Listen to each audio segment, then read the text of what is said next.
Bonjour et bienvenue dans New Deal, le podcast IFRI TTSO Slate qui revient chaque semaine sur l'actualité politique américaine.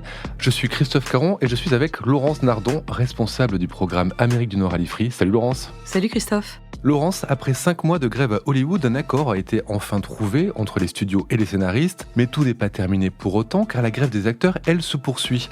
À l'autre bout du pays, au nord, dans la région des Grands Lacs, ce sont les usines automobiles qui sont en grève depuis le 15 septembre, une grève qui attire les deux favoris de la présidentielle américaine puisque Biden s'est rendu sur place à Détroit le 26 septembre et que Trump fait de même le lendemain le 27. Alors nos représentations collectives des États-Unis font qu'on s'imagine souvent un pays sans grève ni syndicat puissant, et pourtant le syndicalisme se renforce et des mouvements de lutte sociale apparaissent un peu partout. Sont-ils l'expression d'une crainte face aux multiples évolutions technologiques, comme c'est le cas du côté des auteurs, acteurs et scénaristes qui craignent le recours à l'intelligence artificielle?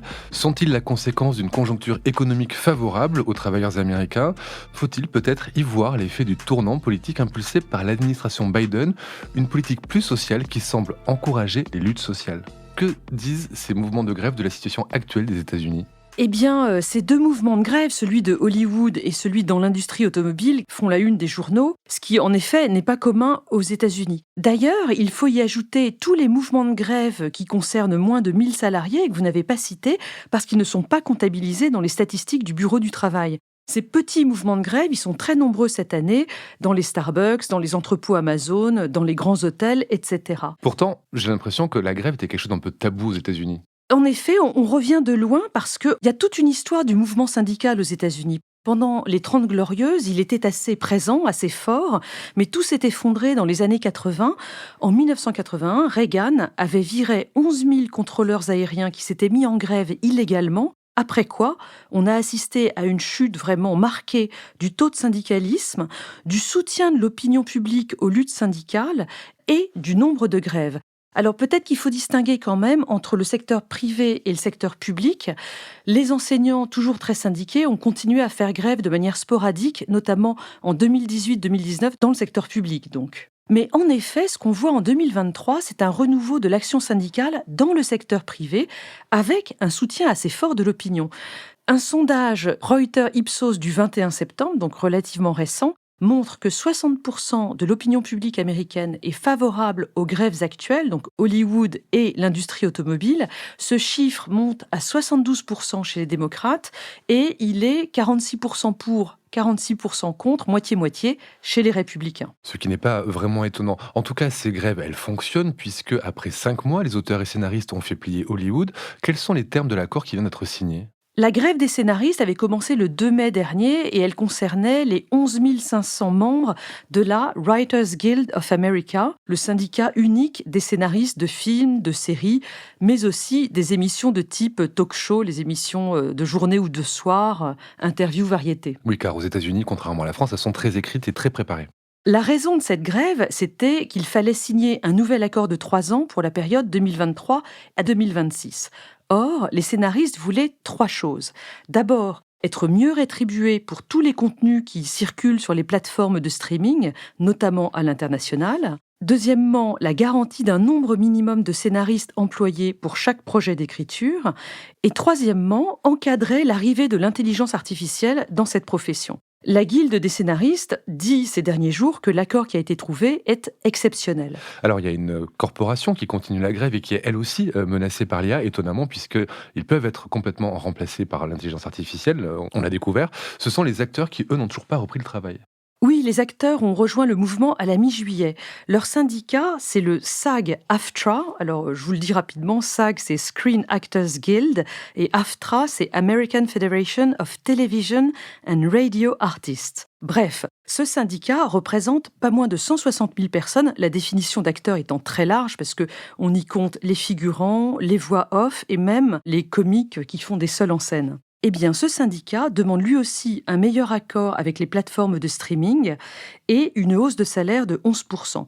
On estime aujourd'hui que les négociations devraient encore durer quelques semaines. Résultat, tout Hollywood est à l'arrêt depuis plusieurs mois, Hollywood et toutes les industries qui en dépendent. Une petite note personnelle, Christophe, ma fille qui travaille dans une boîte d'animation à Montréal, ils font du dessin animé, eh bien, ils n'ont plus de travail aujourd'hui parce que les scénarios n'arrivent pas jusque chez eux. Et puis aussi, les Emmy Awards, qui sont les récompenses de la profession pour les contenus télévisuels, prévus le 18 septembre, ont été repoussés à janvier 2024. Ça va rentrer en conflit avec les Golden Globes, mais on se débrouillera à ce moment-là. Oui, puis c'est surtout pas notre problème, Laurence. Pour en savoir plus sur cette grève des auteurs, des acteurs et des scénaristes, je vous renvoie à l'épisode de PIC TV consacré au sujet, sorti le 30 août dernier. Alors voilà pour Hollywood, on en parle moins en France, beaucoup moins, j'ai découvert quand on a parlé ensemble de cet épisode, ce mouvement de grève dans l'industrie automobile qui est à surveiller aussi. Oui, c'est un mouvement de grève un petit peu moins glamour, mais quand même important. Il a commencé le 15 septembre dans les usines des 3 grands constructeurs traditionnels, les Big Three de Détroit, General Motors, Ford et Stellantis. Stellantis étant le nom relativement récent, c'est un groupe créé en 2021 et qui réunit Peugeot, Fiat, Chrysler, donc un groupe italo-franco-américain. Ces usines en grève, elles se trouvent dans le Michigan, le Missouri et l'Ohio. Le syndicat à la manœuvre, c'est le UAW, le United Auto Workers, sous la direction de son président Shawn Fain, et il regroupe 140 000 employés dans ces 3 entreprises, plus tous les fournisseurs, équipementiers, sous-traitants qui travaillent pour eux dans la région. La grève a commencé avec 15 000 personnes, elle s'est étendue à 38 sites à l'heure actuelle et environ 20 000 personnes. Et que demandent ces grévistes ? Eh bien, les employés de ces groupes automobiles avaient accepté de dégrader leurs conditions salariales lors de la crise financière de 2007-2008. L'important à l'époque, c'était que les entreprises ne fassent pas faillite. Ils ont donc accepté des baisses de salaire, la fin de l'indexation sur l'inflation des salaires et des retraites et l'embauche des nouveaux employés à des salaires beaucoup plus bas. Or, toutes ces conditions, elles n'ont jamais été supprimées ensuite, ce qui semble quand même injuste compte tenu des bons résultats des entreprises, des bonus conséquents de leurs dirigeants et puis aussi de l'inflation apparue ces dernières années qui a fait baisser le pouvoir d'achat.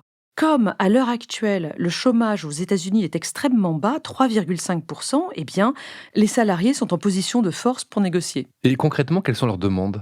Les grévistes veulent 40% d'augmentation de salaire sur les 4 prochaines années et des garanties de sécurité de l'emploi dans la transition vers les véhicules électriques qui s'amorcent aux États-Unis. Ils ont une chance d'obtenir ce qu'ils demandent ? Ces derniers jours, on a vu que les négociations avançaient vraiment bien avec Ford. En revanche, la situation reste plus tendue avec General Motors et Stellantis.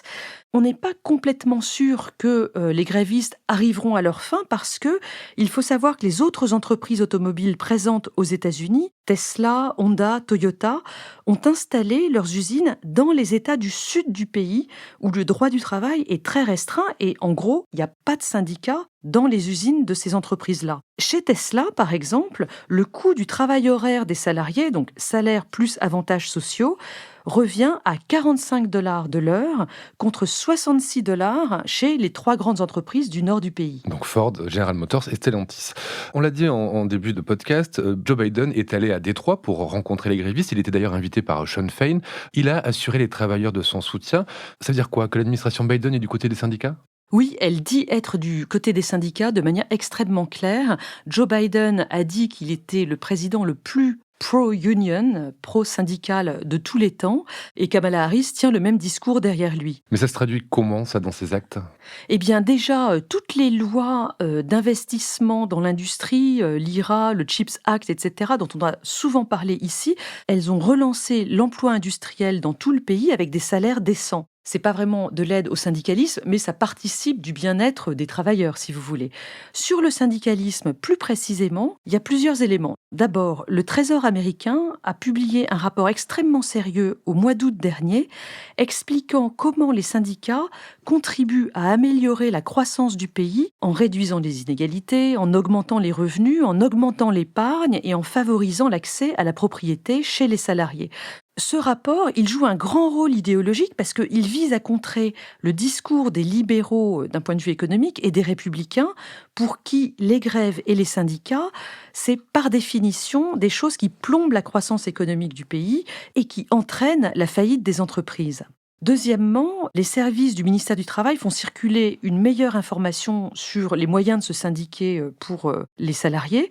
Et puis dernièrement, en juillet, le ministère du Travail a mis à jour une règle ancienne qui oblige les entreprises privées qui travaillent dans le cadre d'un contrat fédéral à dire si elles emploient, écoutez bien, un Union Avoidance Advisor, c'est-à-dire une personne qui va conseiller l'entreprise pour qu'elle réussisse à éviter la syndicalisation des employés. Ce qui est très courant aux États-Unis. Et cette visite de Biden à Détroit, elle est vraiment sincère ou c'est plutôt un calcul politique selon vous? On peut dire les deux. Ce qui est sûr, c'est que Biden veut s'assurer du soutien des syndicats dans sa campagne pour 2024. Mais attention, Trump s'est également rendu dans le Michigan le 27 septembre. Le Michigan est un État flottant. Il a voté Trump en 2016 et Biden en 2020. Donc effectivement, les deux hommes sont sur le coup. On sait ce que Biden a dit aux grévistes. C'est un peu plus compliqué de voir comment Trump peut les séduire. Lundi 25 septembre, il avait posté sur Truth Social le message suivant. Remember, he wants to take your jobs away and give them to China. Il parle de Biden. Il dit que Biden veut voler les emplois et les donner à la Chine. Moi, je garderai vos emplois et je vous rendrai riche. I will make you rich. C'est la fin du message de Trump.